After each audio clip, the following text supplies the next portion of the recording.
Attention, le contenu de cette vidéo peut heurter la sensibilité des plus jeunes, vous êtes prévenus. N'ayez pas peur de laisser un pouce bleu, d'activer les notifications et de vous abonner si ce n'est pas déjà fait.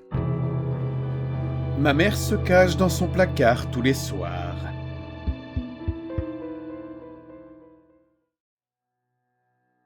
J'ai grandi sans frères et sœurs.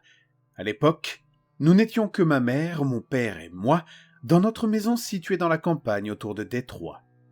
Mes parents ont toujours fait de leur mieux pour m'offrir toutes les chances possibles, même si l'argent était rare.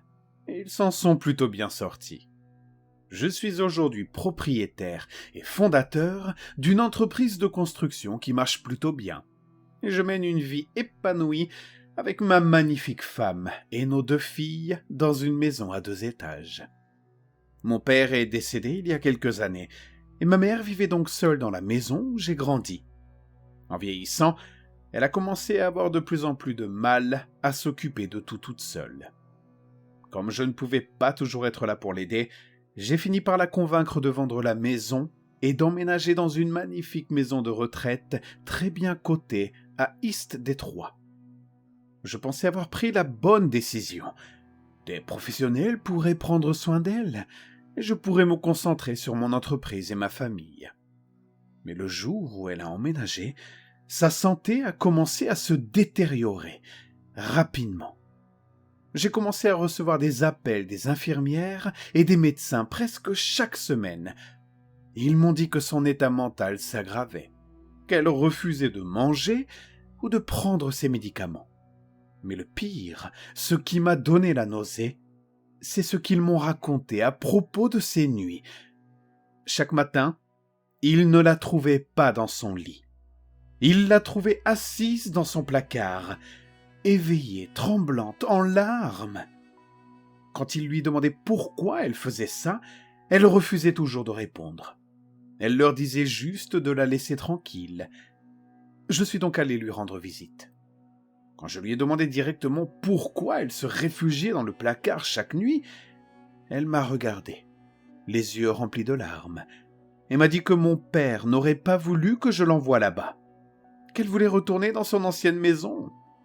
Puis elle s'est effondrée en sanglots et m'a demandé de partir. Sur le chemin du retour, mes pensées s'emballaient. Une idée ne cessait de s'imposer à moi. Et si le personnel la maltraitait? Cela expliquerait tout, sa peur, son silence. J'ai donc fait quelque chose qui m'a semblé justifié à ce moment-là. Je me suis arrêté au magasin et j'ai acheté un babyphone. Plus tard dans la soirée, pendant que ma mère dînait, je me suis faufilé dans son appartement et je l'ai installé dans un coin de la chambre, dirigé directement vers son lit. Puis je suis parti, je suis rentré chez moi, j'ai dîné avec ma famille et j'ai essayé de travailler un peu. Vers 21h, j'ai jeté un œil au babyphone. Tout semblait normal. Ma mère s'est mise au lit, a éteint la lumière et s'est endormie. Rien d'inhabituel. J'ai laissé la vidéo tourner en arrière-plan. Environ 2 heures plus tard, quelque chose a changé. Ma mère s'est soudainement réveillée en sursaut. Au début, elle n'a pas bougé. Elle est restée allongée là, les yeux rivés sur la porte, complètement immobile. Puis sans crier gare, elle a bondi hors du lit. Ce n'était pas comme si elle s'était réveillée, mais plutôt comme si quelqu'un l'y forçait. Elle se précipita vers le placard, s'y glissa et claqua la porte. Je fixais l'écran, le cœur battant à tout rompre. Au bout de quelques secondes, j'ai attrapé mes clés et j'ai pris la voiture. Les rues étaient désertes, je suis arrivé rapidement. Quand je suis entré dans l'immeuble, la réception était vide. Aucun membre du personnel en vue. J'ai couru jusqu'à son appartement, j'ai déverrouillé la porte et je me suis précipité directement dans sa chambre. Puis, je me suis dirigé vers son placard. Je l'ai ouvert, elle était là. Recroquevillée, tremblante et en larmes.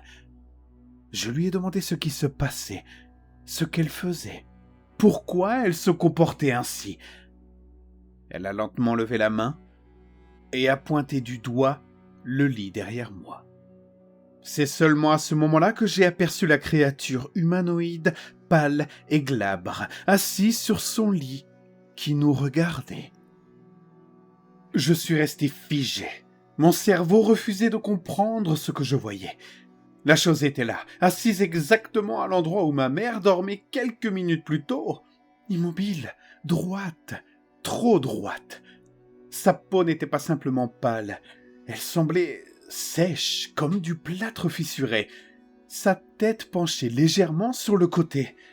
Et son visage n'avait rien d'humain. Pas d'yeux visibles, juste deux creux sombres trop profonds. Et une bouche entr'ouverte, comme si elle respirait, mais aucun son ne sortait. Puis elle a bougé.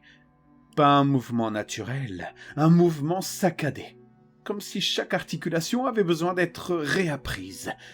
Sa tête s'est tournée vers moi lentement, puis son corps a suivi, avec un léger retard. Et là, j'ai compris une chose. Elle ne regardait pas ma mère, elle me regardait moi. Je me suis retourné vers le placard, j'ai attrapé ma mère par le bras. « On sort d'ici, maintenant !» Mais elle ne bougeait pas. Elle murmurait. « Elle ne te laissera pas partir. Elle ne laisse jamais partir ceux qui l'ont vue. » J'ai senti un froid remonter le long de mon dos. Quand je me suis retourné à nouveau vers le lit, la créature n'y était plus. Et un bruit, juste derrière moi, un souffle, a retenti. Pas sur ma peau, mais dans mon oreille. Comme si quelque chose respirait à l'intérieur de ma tête. Je me suis retourné violemment, mais rien. Puis un craquement, le bois du placard. Très lentement, la porte a commencé à se refermer toute seule. J'ai tiré ma mère hors du placard au dernier moment, et on s'est précipité hors de la chambre, puis hors de l'appartement. Je n'ai jamais regardé derrière moi. J'ai ramené ma mère chez moi cette nuit-là. Elle n'a presque pas parlé pendant le trajet. Juste une phrase, toujours la même. Je t'avais dit qu'il ne fallait pas quitter la maison. Les jours suivants, j'ai essayé de comprendre. J'ai appelé la maison de retraite, ils ont nié tout problème. Aucune caméra n'avait rien enregistré d'anormal. J'ai récupéré le babyphone. La vidéo de cette nuit-là avait bien sûr disparu, évidemment. Alors, j'ai décidé de retourner dans mon ancienne maison, celle de mon enfance, celle que ma mère refusait de quitter. La maison n'avait pas encore été vendue, elle était vide. Mais dès que j'ai ouvert la porte, j'ai ressenti quelque chose. Pas une présence, une absence. Comme si quelque chose qui devait être là ne l'était plus. J'ai fouillé partout jusqu'à ce que je trouve quelque chose dans le sous-sol. Une vieille trappe que je n'avais jamais remarquée avant, malgré mes nombreuses années dans cette maison. Je l'ai ouverte et j'ai trouvé un espace. Ce n'était pas une cave, ce n'était pas une pièce. C'était quelque chose de plus ancien. Les murs étaient recouverts de symboles gravés. Pas des dessins d'enfants, pas des graffitis. Non. Des motifs répétitifs, des cercles, et au centre, un espace vide, comme si quelque chose y avait été attaché, pendant très longtemps. C'est là que j'ai compris. Ma mère n'avait jamais eu peur de la maison, elle y était en sécurité. La créature n'était pas apparue dans la maison de retraite, elle avait été libérée. Pendant des années, peut-être des décennies, quelque chose avait été enfermé sous notre maison. Quelque chose qui n'était pas censé exister dans notre monde. Ce n'était pas un fantôme, ce n'était pas un démon au sens religieux. C'était quelque chose de plus ancien. Quelque chose qui ne vit pas dans un corps, mais dans le lieu que tu occupes. Et cette chose ne chasse pas, elle remplace. Et ma mère le savait. C'est pour ça qu'elle se cachait dans le placard. Ce n'était pas pour fuir, mais pour ne pas être sur le lit, parce que le lit, c'est là où la créature s'installe.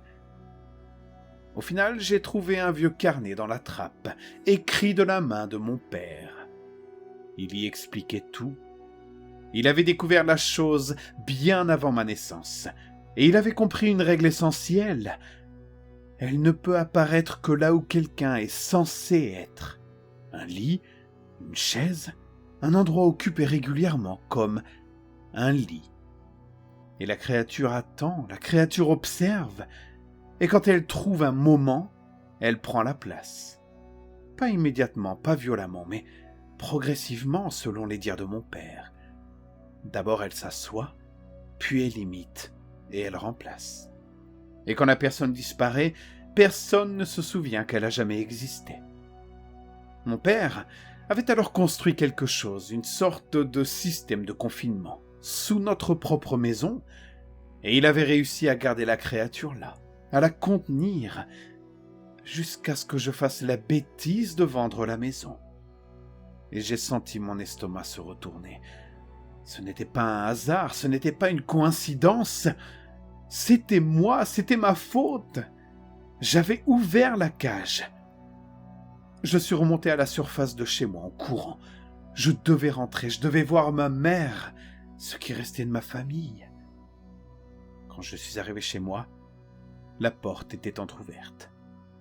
Et à l'intérieur, tout était silencieux, trop silencieux. Je suis entré lentement, j'ai appelé, mais personne n'a répondu. Puis j'ai entendu un bruit à l'étage, dans la chambre. Je suis monté, chaque marche grinçait, chaque seconde semblait durer une éternité. J'ai ouvert la porte et j'ai vu quelqu'un assis sur le lit, dos tourné, immobile. « Chérie, c'est toi ?» La silhouette a lentement tourné la tête et j'ai compris que ce n'était plus ma femme. Et derrière moi, j'ai entendu un autre souffle plus faible, puis un autre et un autre. Parce que la vérité c'est que cette chose n'était jamais seule. Et en fin de compte, elle ne s'était pas échappée. Elle avait simplement appelé les autres.